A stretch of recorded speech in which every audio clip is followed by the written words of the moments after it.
नमस्कार दोस्तों, पॉलिटिकल दुनिया चैनल में आपका स्वागत है।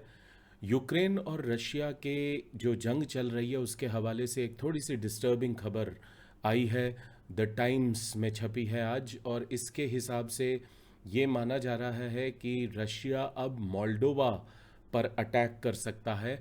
जो इम्पोर्टेंट आस्पेक्ट है वो अगर हम देखें तो ये है कि मोल्डोवा जो है वो यूक्रेन के साउथ वेस्ट में सिचुएटेड है और बहुत छोटा सा कंट्री है, बहुत डिपेंडेंट है रशिया पे। और इसका एक छोटा सा हिस्सा है जो आप यहाँ देख सकते हैं, ये ट्रांसनिस्ट्रिया इसको कहा जाता है। ट्रांसनिस्ट्रिया जो है ये एक ब्रेकअवे पोर्शन है मोल्डोवा का, और ये थोड़ा सा प्रो रशियन हिस्सा है।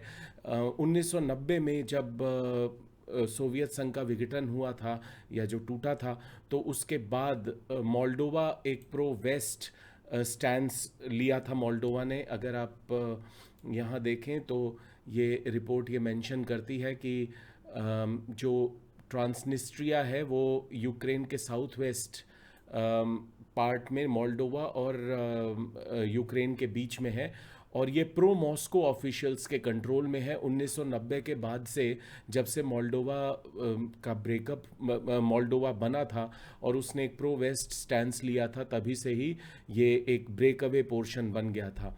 अब ये माना जा रहा है कि यूक्रेन को पूरी तरह से कब्जाने के लिए रशिया ये प्लान बना रहा है कि वो मोल्डोवा पर अटैक करेगा और मोल्डोवा को कंट्रोल करेगा। मोल्डोवा एक बहुत छोटा सा देश है, और इसकी आर्मी जो है वो लगभग 3,250 सोल्जर्स की है।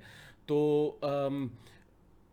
इससे ये माना जा रहा है कि यहाँ पर कैप्चर करके और इसे बेस बना करके सदर्न यूक्रेन को पर लगातार दबाव बनाने की कोशिश करने का एक प्लान है रशिया का। बहुत ही डिस्टर्बिंग और बहुत ही इम्पोर्टेंट डेवलपमेंट है अगर इस तरीके की बात हो रही है तो।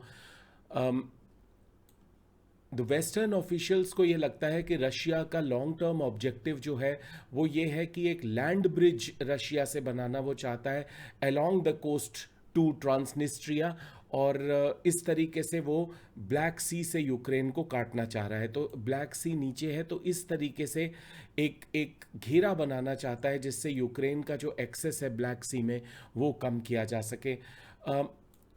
मोल्डोवा जो है one of Europe's most is one of Europe's forest countries. ये नाटो का मेंबर नहीं है, बट इसकी जो सीमाएं हैं वो रोमानिया से लगती हैं जो कि नाटो का एक मेंबर है। और मोल्डोवा में बड़े पैमाने पर रिफ्यूजीज आ रहे हैं, और इसका भी इकोनॉमी पर बहुत प्रतिकूल या बहुत नेगेटिव असर पड़ा है इस वॉर के कारण। अभी तक लगभग 1500 इस रिपोर्ट के अनुसार रशियन सोल्जर्स ऑलरेडी ट्रांसनिस्ट्रिया में हैं। और ये एक इम्पॉर्टेंट खबर हो सकती है। इसके बारे में ये भी कहा जा रहा है कि 7 अप्रैल को मोल्डोवन गवर्नमेंट ने रशियन मिलिट्री सिंबल्स के डिस्प्ले पर यहाँ बैन लगा दिया है, और इसे एक फ्री स्पीच का इन्फ्रिंजमेंट मानते हुए अब रशिया की जो एफएसबी है, सिक्योरिटी एजेंसी जो रशिया की है, उसके मेजर जनरल दिमित्री मिल्यूतिन ने यह कहा है कि अब इस प्रिटेक्स्ट पर कि वहाँ पर फ्री स्पीच को कर्ब किया जा रहा है, वहाँ पर एक किस्म से एक मूवमेंट या यहाँ पर एक प्रोटेस्ट शुरू किया जाएगा, और उस प्रोटेस्ट को एक बेस बनाया जाएगा मोल्डोवा पर रशियन ऑक्यूपेशन का। तो ये बहुत ही एक नई तरीके की खबर दिखाई दे रही है, और हम कोशिश करेंगे कि इसके बारे में जैसे ये अनफोल्ड होती है आपको इसके बारे में और जानकारी देते रहेंगे। और इसी के साथ अब आपसे विदा लेते हैं। Thank you so much and God bless you all.